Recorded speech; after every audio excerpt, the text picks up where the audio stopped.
This is Philippine voter. There was a ballot that was rejected first. Live mula sa GMA Network Center, ito ang 24 Oras. Magandang gabi po, Luzon, Visayas at Mindanao. Ihanda ang inyong mga bulsa dahil malamang maramdaman na nito ang epekto ng tensyon sa pagitan ng Israel at Iran. Una na po, sa presyo ng langis na nagbabadyang tumaas ng hanggang halos 5 piso kada litro.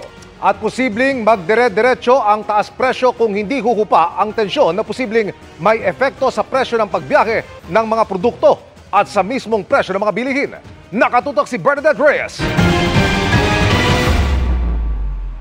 Nagpa-full tank na ang TNVS driver na si Rentin Fernandez nang malaman ng nakaambang big-time oil price hike sa Martes. Kahit kalahati pa lang, nagpapa-full tank na ako. So lalo na ngayon, talagang dapat talaga full tank ka sa mga medyo murang player. Hanggang 4 pesos and 80 centavos ang posibleng dagdag singil sa litro ng diesel. Ayon sa taya ng Department of Energy, base sa 4 na araw na trading. Hanggang 3 piso naman sa gasolina at hanggang 4 pesos and 40 centavos sa kerosene. Kung sakaling matuloy, ito na ang pinakamalaking taas presyo sa loob ng mahigit 3 taon. Bago nito, pinakamalaking oil price hike ang mahigit 13 pesos para sa diesel noong March 15, 2022, 3 linggo matapos ang pagsalakay noon ng Russia sa Ukraine. Tulad noon, gantihan din ang pag-atake ng dalawang bansa ang mitsa ng oil price hike ngayon sa pagitan naman ng Israel at Iran.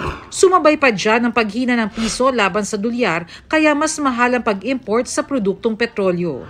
Bagamat hindi po tayo diretsyo na kumukuha kay Iran nor kay Israel, still yung mga bansang po kinukuhanan natin, lalo naman ng mga petroleum products, kagaya ng gasolina, diesel at kerosene, sino-source po nila doon sa mga Middle East countries. At kung magpapatuloy ang gulo at mabarahan ng rutang dinaraanan ng langis mula Middle East, ay maaaring masundan pa ang taas presyo. Lalo na kung mangyayari yung actual na disruption. Swerte pa nga ang mga kaya magpa-full tank tulad ni Rentin. Ang iba, walang panluwal na pera sa gitna ng araw-araw ding pangangailangan ng pamilya. Kaya papasanin na lang yan pag may pampagas na. Mawawalan ako ng 100 araw-araw ulit. Ngayon, sa loob ng 30 days, ibig sabihin 3,000 ang nawala nakita ko. Masyadong mataas yun. Sa piso nga lang, mabigat na eh. Kaya lang, tiis lang talaga. Sa kabila ng big time na dadagsingil sa produktong petrolyo, paalala ng DOE sa mga motorista, bumili lang ng sakto sa pangangailangan para maiwasan ang artificial shortage. On the part ng Department of Energy, sinisigurado po namin talaga na meron po tayong supply na magagamit. Para sa GMA Integrated News, Bernadette Reyes, nakatutok 24 oras. Isang buwan matapos naming ibalita dito sa 24 Oras, ang pagkasawi ng isang batang nagpa-circumcise sa Maynila, isa na namang sumailalim sa parehong operasyon sa Quezon Province ang nasawi rin matapos ang ikalawang turok ng anesthesia. Nakatutok si John Consulta. Exclusive! Happy birthday, LA! Hindi pa rin makapaniwala ang mag-asawang Marlon at Jenny Riaño na sa isang iglap, wala na ang kanilang 11 taong gulang na anak na si L.A. Riaño. Sobrang sakit po. Hindi po namin alam ang gagawin. Gumuho ang mundo para sa amin. Dahil ang makalisang anak po namin yun. Napakahirap po. Sobrang hirap. Iniisip ko po, nasaan panaginip lamang po yun. Nitong Abril, dinala nila sa isang klinik sa Mulanay, Quezon ang anak para ipatuli. Na-videohan nila ang aktual na pagtutuli sa kanilang anak. Hindi pa man daw natutuli, bigla itong nangisay pagkatapos ng ikalawang turok ng anesthesia. Namatay daw si L.A. sa mismong klinik. Kulang-kulang 3 taon kami hindi binayaan ng anak. Nung dumating siya sa amin, sobrang saya namin. Sabi namin, gagawin namin ang lahat para mabigyan lang ng magandang kinabukasan yung anak namin. Tapos ganun lang gagawin ng doktor na yun. Akala namin safe siya doon dahil doktor nga siya. Sana po matanggalan siya ng lisensya, makulong, mapasara yung clinic. Lahat po. nang pwedeng ikaso. Nagpasya ang mag-asawa na pumunta sa NBI para humingi ng tulong. Nung napanood po namin sa 24 oras yung same case po nung kay Utoy na nangyari sa Tondo, yun na po, nag-isip na po kaming lumapit sa GMA para po matulungan kami na makapunta at makapagreklamo sa NBI. Nang makaharap ang mga opisyal ng NBI, ipinabasa nila ang death certificate ng anak. Ang root cause is the lidocaine administration. Nagkaroon ng seizure. Okay. Tumaas yung pressure sa brain at nagkaroon ng hemorrhage po. Sa brain. Yes, sir. Magsasagawa daw ang NBI ng malalim na investigasyon. According nga sa ating medical legal, yung pagkaka-inject na yun parang hindi tama, nagkaroon ng aneurysm at parang naapektuhan yung utak agad ng bata. Patay agad. Narinig ko sa ama ng bata, pangalawang turok. Bakit dalawa ang turok? Tama ang dapat na dosage ng pampamanhid.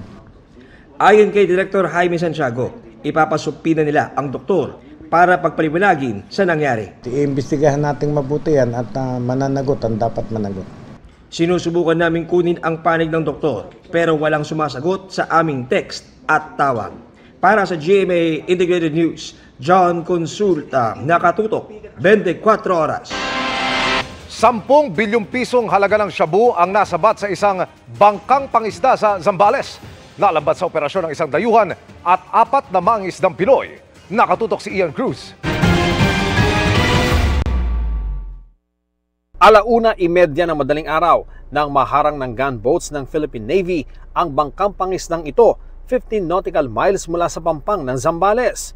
Kakaiba umano ang kilos ng bangka na may karga umanong droga ayon sa intel na nakalap ng Northern Luzon Naval Command at Philippine Drug Enforcement Agency o PDEA. Fishing vessels normally magkakadikit yan kasi pag may nahuli yung isa, this particular vessel was very far off, so it made us think that there must be something wrong or it became suspicious. Nang maharang, tumambad ang tinatayang 1,500 kilo ng hinihinalang shabu na may market value na 10 billion pesos. Isang walang dokumentong banyaga at 4 na mangingisdang Pinoy ang nasa kustodiya ng mga otoridad. Yung drugs ay galing sa isang barko na tinransfer dun sa bangka, sa fishing vessel. And then pagpunta natin dun, fishing vessel na lang yung nandun. Wala na yung source nung yung ginamit na pinanggalingan ng drugs. In our monitoring, wala naman na dun yung yung ibang vessel or suspect na vessel. So, but that could be theoretically a possibility. Kasagsagan ng mga lumutang na shabu sa dagat nitong June 9 nang itaas ng Northern Luzon Naval Command ang kanilang maritime security operations. Dinala sa Subic, Zambales ang bangka, droga, pati ng nadakip na banyaga at mga Pilipino mangingisda para sa karampatang investigasyon at dokumentasyon.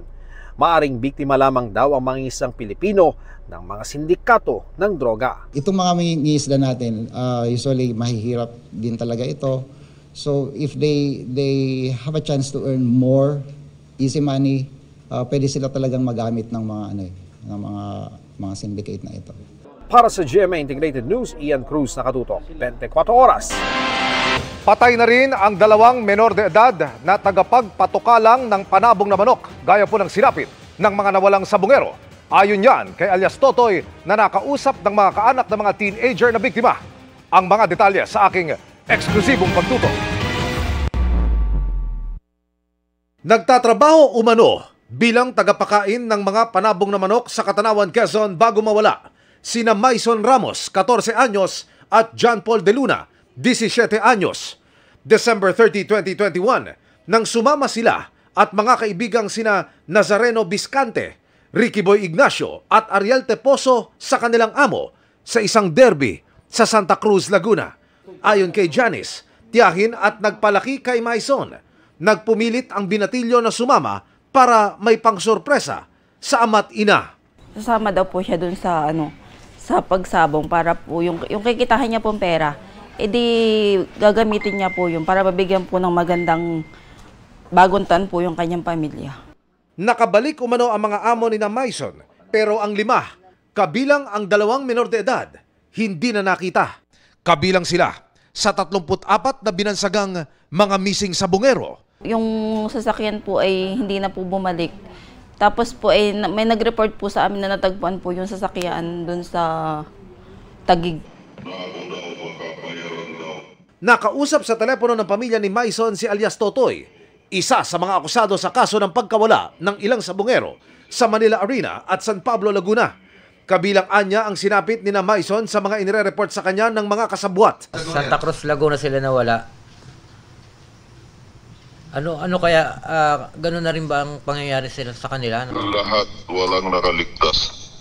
Ako na magsabi sa inyo, pasensya na, pero lahat walang nakaligtas. Masakit man tanggapin, mainam na ayon sa pamilya ni Maison na nalaman ito para makagawa ng hakbang lalo't meron ng maaaring tumestigo. Sa amin po ay sobrang laking tulong po, sir.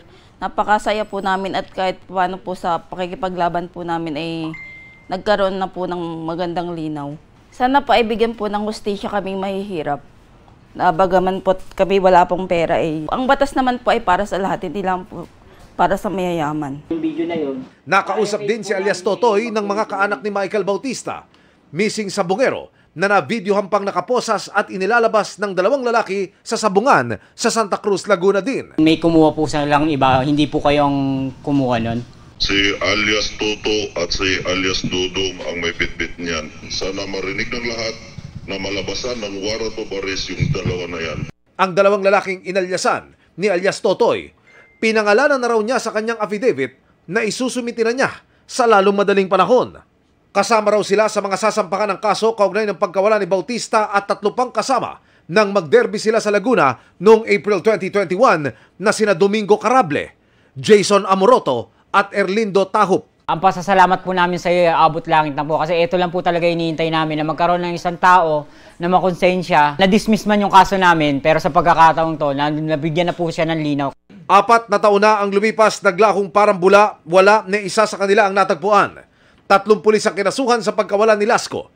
Nasa korte pa rin ang kaso kaugnay ng pagkawala ng 6 na sabungero. Ayon kay alias Totoy, desidido siyang panindigan ang kanyang mga pahayag. Tapos na raw ang kanyang affidavit. Handa raw niya itong panumpaan at isumiti sa mga otoridad sa lalong madaling panahon. Para sa GMA Integrated News, Emil Sumangil, nakatutok 24 oras. Ang lumutang ng whistleblower sa kaso ng mga missing sabungero, nagbigay na ng 10 pangalan ng mga sangkot umano sa pagkawala ng mga biktima. Ayon po yan kay Justice Secretary Jesus Crispin Remulla. Sabi pa raw sa kanya ni alias Totoy na isa sa mga akusado sa kaso, hindi lang 34 na sabungero ang nawawala, kundi maaaring umabot pa sa 100. Nakatutok si Salima Refran. Ang lumutang ngayong whistleblower sa kaso ng mga missing sabungero na si alias Totoy, nakausap na raw noon ni Justice Secretary Jesus Crispin Remulla. Sabi ni Remulla, sinabi sa kanya ni alias Totoy na mas marami pa raw ang biktima sa naiulat na 34 na missing sabungero. Bago pa mag-eleksyon, nakausap ko na. Kaya I have a very good idea yung sinasabi niya. And na-vet na namin. Siyempre, the proof of the pudding is in the eating. Basta ang sinasabi niya, mahigit 100 yan. Ang biktima. Ang mahalaga, determinado siyang magsabi ng totoo. Yan ang mahalaga sa lahat. Ayon pa kay Remulla, hindi bababa sa 10 mga pangalan ang ibinigay ni alias Totoy na mga sangkot umano sa krimen na kanila na ngayong iniimbestigahan. Marami.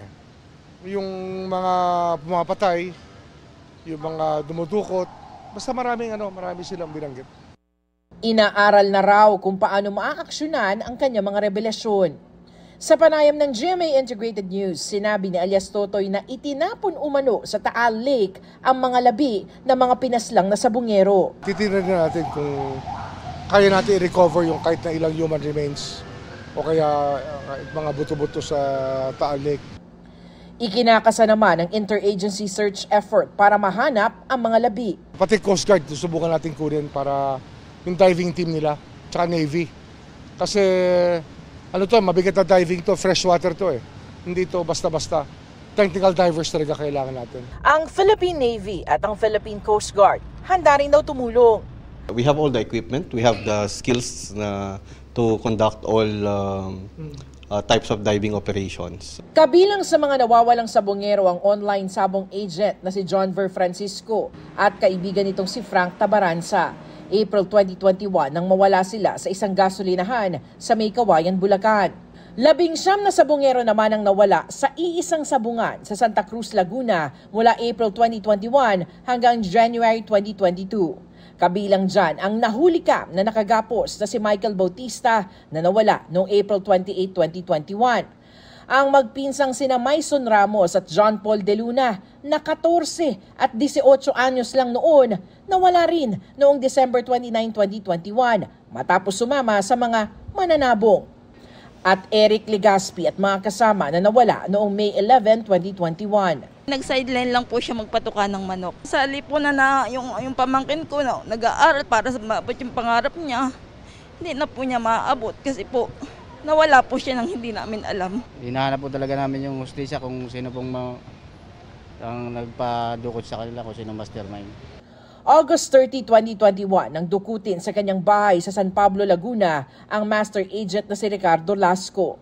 Ang anak ni Carmen Malaca na si Edgar at mga kasama nawala sa sabungan sa Lipa, Batangas noong January 6, 2022. January 13, 2022 naman nang nakitang isinakay sa van sa Manila Arena sa Maynila ang 6 na sabungero mula Tanay, Rizal. Pakiusap ni Remulla sa mga pamilya, kaunting tiis muna habang gumugulong pa ang investigasyon. Kakausapin ko sila, mag-alala. Bigyan lang ako ng konti pang panahon para mailatag ko na maayos lahat yan. Para sa GMA Integrated News, Salima Refran, nakatutok, 24 oras. At kaugnay nga ng nakaambang big-time oil price hike, kumihirit na ng taas pasahe ang ilang driver. Hindi man matuloy, commuter pa rin ang magdurusa dahil posibleng gumarahe muna ang ilang jeepney. Nakatutok si Joseph Moro. Ngayon pa lamang tila hindi na raw kakayanin ng ilang mga jeepney driver ang nagbabadyang halos 5 pisong dagdag sa presyo ng kada litro ng diesel. Kung ngayon nga naglalaro na sa 45 pesos hanggang lampas 60 pesos ang kada litro ng diesel, lalo pa kung pumalo yan hanggang lampas 50 hanggang 70 pesos kada litro sa susunod na linggo. 3 piso naman kada litro ang inaasahang itataas ng kada litro ng gasolina, kaya pwedeng pumalo ito sa halos 50 hanggang lampas 70 pesos per liter. Ayon sa jeepney driver na si Vicente, baka wala na silang kitain kaya tambay na lang muna. Ay, hindi na kayo papasada? Hindi na siguro kasi medyo mataas din ang powder eh. Ang iba susubukang magputol-putol ng biyahe. Para makasubig kami, kung saan may pasahero, doon kami. Ang rasagasaan dito, ang pamilya. Yung mga estudyante namin. May pinag-aaral kami, paano yan mga yan? Makatutulong daw kung itataas ang pamasahe, yan na nga ang ipinapangamba ng mga commuter. Baka magtumaas din po yung pamasahe. Maapektuhan din po yung ibang mga bilihin. Kahit sabihin mong piso or 2 po yan, mahirap po sa amin po talaga. Di na po kaya. Sana po taasan din po yung sahod kung baka sakali. Sinabi ng LTFRB na posible nilang pagbigyan yung piso na provisional na taas pasahe para sa mga jeep dahil sa tumataas na presyo ng produkto ng langis. Pero kailangan yan ng masusing pag-aaral. Ayon sa LTFRB, hindi raw sila nagmamadali sa pagdedesisyon at hinihintay pa nila ang pag-aaral na ginawa ng National Economic and Development Authority o NEDA sa epekto sa ekonomiya kung sakaling magtaas ng pamasahe. Ang ilang transport group humihingi ng fuel subsidy kung sakaling matuloy ang big-time oil price hike. Bigyan kami ng fuel subsidy. Kung bibigyan kami ng fuel subsidy, sana pag-aralan nilang mabuti na sasapat ito doon sa itataas ng diesel. Talagang one time lang yan. Bakit hindi ikonsumo ang buffer stock na yan bago sila magtaas ng presyo? Usually yan naman ang ginagawa nila, yung buffer ubusin bago itaas ang presyo. Ang Pangulo pinaghahandaan ang posibilidad na hindi na mapipigil ang pagtaas ng presyo ng langis dahil sa sigalot sa Middle East. Yung mga nagpapasada, yung mga para may hanap buhay naman sila, bigyan natin ng fuel subsidies. Now we will have to do the same for those who are severely affected. Stakeholders by any instability in the price of oil. Yes, it's a serious problem. Ayon naman kay Transportation Secretary Vince Dizon, hindi magtataas ng pamasahe ang gobyerno. Pinayagan na raw sila ng Department of Energy na gamitin ang 2.5 billion pesos na fuel subsidy para sa mga pampublikong sasakyan. Pero sinabihan ko na ang LTFRB na hold off muna sa kahit anong fare hike. Kinausap ko na si Chairman Guadis, nakakuha na naman tayo ng clearance sa DOE na pwede na natin gamitin yung subsidy natin. Para sa GMA Integrated News, Joseph Morong, nakatutok 24 oras. Hinold up, dinukot at sinuntok pa ang isang senior citizen sa Tondo sa Maynila habang pauwi matapos mamalengke. Abot sa 100,000 pisong halaga ng pera't alahas ang nakuha mula sa kanya. Ang nahuli kam na pambibiktima sa pagtutok ni Jomer Apresto. Pauwi na sana sa kanilang bahay ang 77 years old na si Lola Minerva sa Tondo, Maynila matapos siyang mamalengke noong linggo ng umaga. Makikita ang isang lalaking nakasombrero na tila nagmamadali at hinahabol ang senior citizen. Kasunod ng lalaki ang isang babae na nakaputing t-shirt. Sa isa pang anggulo ng CCTV, makikita na naabutan ng dalawa si Lola Minerva. Hindi na nahagip sa video pero aniya, nakipagkwentuhan pa sa kanya ang dalawa na nagpakilalang magkapatid. Pinulungan ako. Sabi niya, Nanay, humahanap kami ng mabiling bahay. Kabababa ko lang, galing ako sa barko eh. Ipakikilala ko kasi yung bago kong misis, yung asawa ko. Asa makako? Dinilay ka sa Bandarine, alika na ika.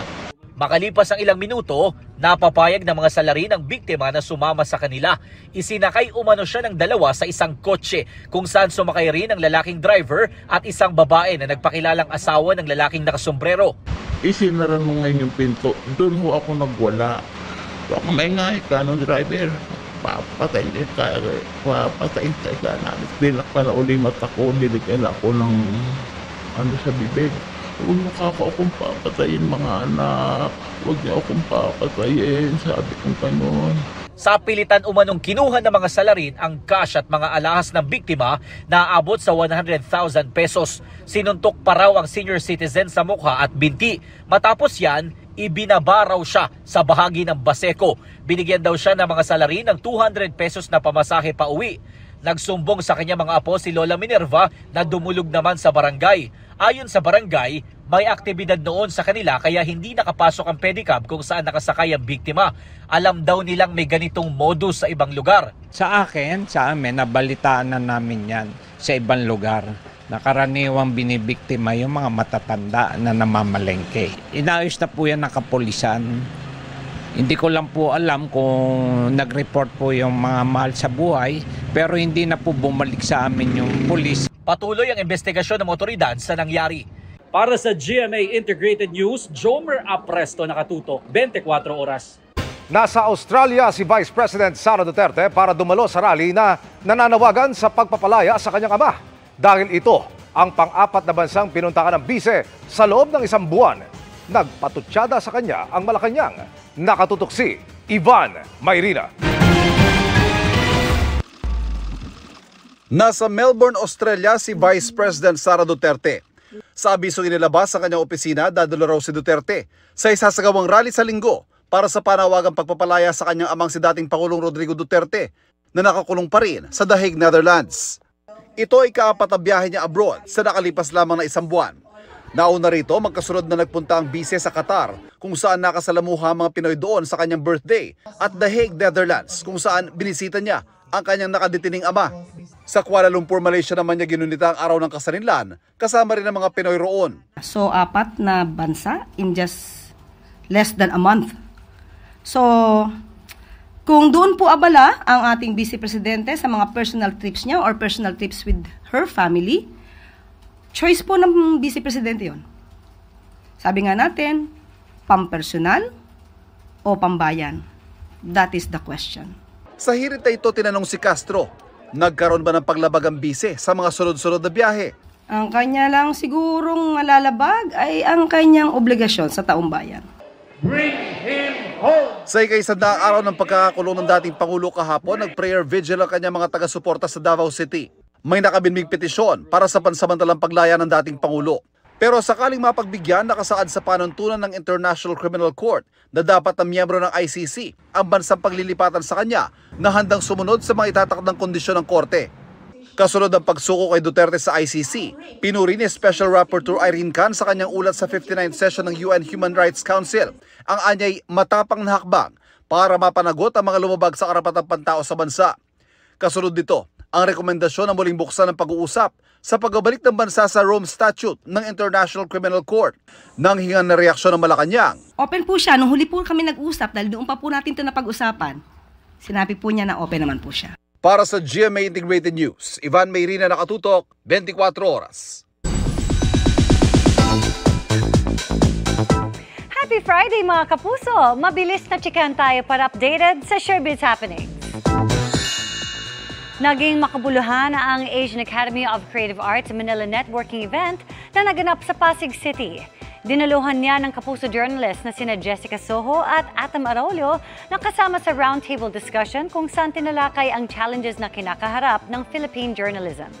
Dumalo rin ang ilang GMA Network officers kabilang si Vice President for Musical Variety Specials and Alternative Productions for GMA Entertainment Group, Gigi Santiago Lara.